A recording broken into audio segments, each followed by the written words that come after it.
heavy load range. And now I just want to show you the special features. Evoshox. For extremely silent applications, we developed the Evoshox. In energy chain applications, there's a so-called polygon effect. The smaller the bending radius, the more noise is created. In our solution, we now solved this problem. Our Evoshox has a solid base combined with a soft second part. In applications with very small bending radii, you can now realize with the Evoshox a very noiseless application.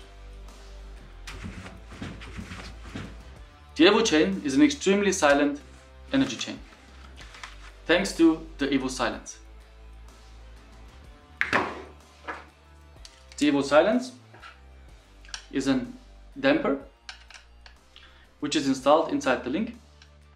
What is important for the damper is the length of the damper and also the surface of the damper. An ideal damper has to have the ideal relation between length of the damper and also the contact surface of the damper.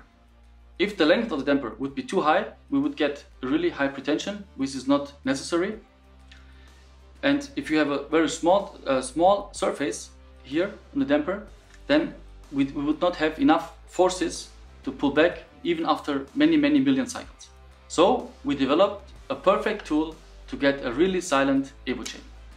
In combination with the Evoshox, we can realize a noise level up to 48 decibel.